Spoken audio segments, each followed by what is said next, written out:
Llega desde Estados Unidos. Regresamos a nuestro país porque acabamos de hablar con nuestro corresponsal en Chimbote y nos comentaba sobre la situación de las camas UCI en ese lugar, que están todas siendo utilizadas en este momento en el hospital regional y en el hospital de salud, casi todas, probablemente hayan 2 o 3 libres. No hay muchas camas, entonces esto nos da pie para conversar con nuestro siguiente entrevistado. Percy Minaya es médico infectólogo y justamente vamos a hablar sobre el incremento de los casos COVID en provincias. Buenas noches, señor Minaya, bienvenido. Buenas noches, Perla. Bueno, se nota un incremento en algunas provincias del Perú. Acabamos de salir en vivo desde Chimbote y es preocupante la información que llega desde allí en el sentido de que no solamente hay pocas camas UCI, hablamos, creo que dijo 10 camas o algo así. 3 camas. 3 camas disponibles, pero en total me parece que no llegaban ni a 20, contando el hospital regional y de salud, y que casi todas están ocupadas. Entonces, ¿estamos realmente preparados para afrontar una segunda ola? Bueno, hay que señalar que el Ministerio de Salud y la Seguridad Social hicieron un esfuerzo tremendo durante la primera ola. Incrementaron notablemente el número de camas COVID y camas con unidades de cuidados intensivos. Pero estas se han ido desactivando a lo largo de las semanas ahí cuando bajaban las cifras. Sin embargo, las cifras de COVID, de casos severos y sobre todo de casos que requieren UCI, han incrementado fuertemente en las últimas 6 a 8 semanas. Tan es así que ahora hemos pasado de tener la cifra más baja en lo que iba de la epidemia, 1.120 camas que se habían ocupado, hoy día tenemos 1.179 camas ocupadas y nos quedan cerca de 400 camas libres en todo el país. Por supuesto están distribuidas, eso no significa que estén ahí donde se necesita. Hay problemas que se pueden prever ya en Chimbote, en Piura, en Lambayeque, en La Libertad. Hay lugares donde el número de camas va a comenzar a ser insuficiente, ya están muy cerca de tocar su techo, ¿no?, en ese instante. Doctor Minaya, buenas noches. Sé que es complicado, digamos, analizar el porqué, pero esto de la gravedad de la enfermedad, llegar a UCI, implica que también estén elevándose los casos. Digo, ¿hay una relación entre una cosa y la otra? Definitivamente. Una de las situaciones que nosotros estamos observando es que en ciudades intermedias, en ciudades mesocráticas también, aquellos lugares que no habían sido grandemente afectados durante esta primera ola de la pandemia, comienzan en este momento a tener más actividad. Ese es el caso en Lima de Santiago de Surco, de Lurigancho, es decir, la zona de Chosica, Chaclacayo, Pachacamac. Son lugares que tenían afectación, pero ahora comenzaron a subir. Y en las provincias del interior del país vemos este fenómeno en los distritos que tienen alto movimiento agrícola, y esto es una situación en donde hay que tener en cuenta, porque no estamos hablando de lugares en la ciudad. O en las ciudades, de pronto, doctor, donde no se habían presentado muchos casos, ¿no? Muchos casos, pero el caso de Lambayeque o el caso de Piura, hay que recordar que ya fueron afectadas. Lo que pasa es que no todos los distritos fueron afectados por igual. Pero no sé si Chimbote, no hablamos del caso de Chimbote, me parece que no había muchos contagios ahí, creo. Había un número significativo, sí, pero lo que ocurre es que la dinámica social es cambiante. Cuando nos afectó la primera ola tuvimos restricciones importantes, la población prácticamente fue puesta en cuarentena en su totalidad. En la mayoría de regiones se respetó esto, se pudo contener el problema.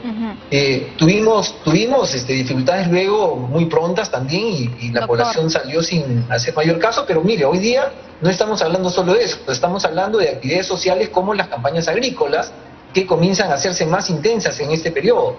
Y eso es lo que está afectando las ciudades intermedias, los pequeños distritos. Doctor. ¿Cuál es el problema con eso? Es la posibilidad de que eso se ruralice aún más. Ese es uno de los problemas. El otro, en las ciudades más pobladas, es la dinámica social, la economía que se mueve alrededor de las fiestas navideñas. Doctor, sí, hay un tema también de relajamiento social, ¿no? Hay que decirlo, la gente se está juntando, está visitándose, en fin. Otro tema importante que desnudó esta pandemia fue la carencia de plantas generadoras de oxígeno, y mucha gente lamentablemente falleció por no tener ese recurso, o sus familiares hacían colas larguísimas, tenían que amanecerse para poder encontrarlo, además a un precio sobrevalorado. ¿Con cuántas plantas de oxígeno empezamos la pandemia y cuántas tenemos ahora? En hospitales teníamos alrededor de 9, se subieron a hacer cerca de 45 pequeñas plantas. No todas fueron una inversión del Estado, sino hubieron colectas públicas, la sociedad se movió alrededor de eso. Se lograron tener, como señalo, 45 puntos, pero lo que era necesario para el país son inversiones mucho más grandes, situadas en establecimientos. Se había anunciado en agosto de este año que tendríamos 81 nuevas plantas y que estas comenzarían a llegar en noviembre. No han llegado todavía. Con estas se supone que deberíamos mantener un régimen apropiado para poder dotar de oxígeno suficiente. Con pero, las 81 plantas, doctor, por eso, con las 81 plantas que todavía no llegan. Entonces, en la situación actual, no estamos preparados o realmente preparados para afrontar una segunda ola, como fue la primera, por ejemplo. Especialmente en las provincias que siempre han tenido carencias. Hay lugares como Lima donde los hospitales especialmente han tenido la oportunidad de conseguir tanques criogénicos, ha habido una mejor distribución. Aquí están las principales plantas de oxígeno del país. No tenemos la situación de inicios de la pandemia tampoco. Así que si hay carencia, acá puede ser rápidamente paliada, pero eso no es lo que ocurre en el interior del país. Hace falta un aproximado tiene que suplirse alrededor de 280 toneladas de producción de oxígeno para poder tener las necesidades cubiertas. Doctor, usted ha sido, doctor, usted ha sido viceministro de Salud. ¿Está de acuerdo con las políticas que se están relajando un poco en los últimos tiempos, digamos, dándole prioridad a la reactivación económica?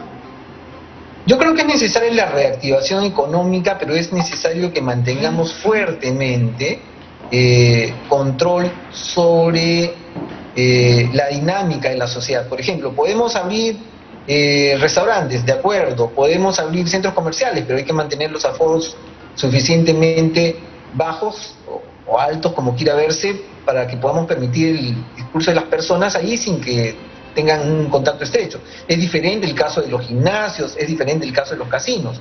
Ahí hay que tener mucho más cuidado.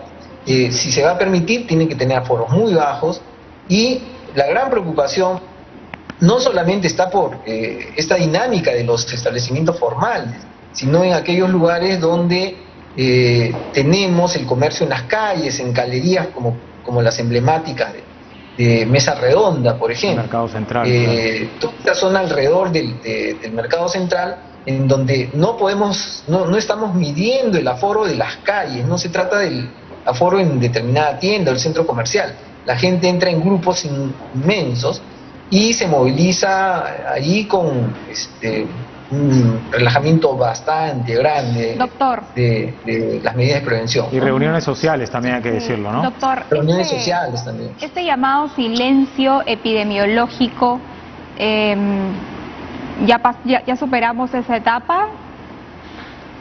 Hace algunas semanas atrás, hace aproximadamente 8 semanas, nosotros habíamos llegado al punto más bajo en el que las muestras de biología molecular, es la mejor tecnología diagnóstica disponible, nos decían que teníamos un porcentaje de positividad de 4% de todas las muestras que se tomaban, más o menos unas 12.000 muestras por día.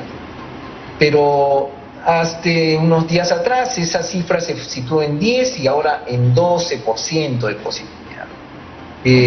Ha crecido esa positividad en escasos días, está aumentando, y ha aumentado mucho más en algunas regiones, ¿no?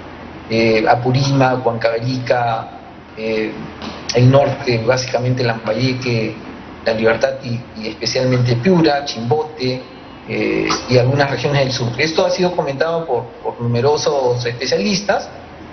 Lo más importante aquí es que si sabemos que está subiendo, tenemos que hacer tres cosas importantes. Primero, tomar más muestras, porque hay que detectar dónde están aquellos casos que están enfermándose y que sobre todo tienen riesgo de morir. Hay que hacer lo que no se pudo hacer en su momento, contact tracing, este conjunto de palabras que significa identificación de los casos y seguimiento de sus contactos para poder controlar los brotes, manteniéndose en aislamiento. Mucha más energía en la comunicación social, porque hay que decirle a la gente que el riesgo no ha pasado. Todavía claro, tenemos riesgo. Eso es lo que falta, ¿no? Antes había más medios informando, ¿no? Antes había más medios, ¿no? Sí, la ministra Masetti adelantó hace un par de semanas atrás la cifra probable de la prevalencia de la infección, de la enfermedad en Lima, señalando que era 35%. Los cálculos nos dicen a nosotros que eso estaría alrededor del 39, 40% probablemente. Bien, doctor. Eso de todas maneras significa que hay 60% de personas que no se expusieron, sí, que pueden enfermarse. Entonces, hay una situación en la que la población tiene que recordar que hay, si no la entera responsabilidad, una importante en el hecho de prevenirse de enfermar, y especialmente hacia la población más vulnerable que muchas veces vive en nuestras propias casas, nuestros padres, nuestros familiares que tienen condiciones crónicas, nuestros padres que a veces tienen edad avanzada. Doctor, muchas gracias. Esas son situaciones que hay que manejar. Muchas gracias, doctor Percy Minaya, médico infectólogo. Claro, los casos están incrementando.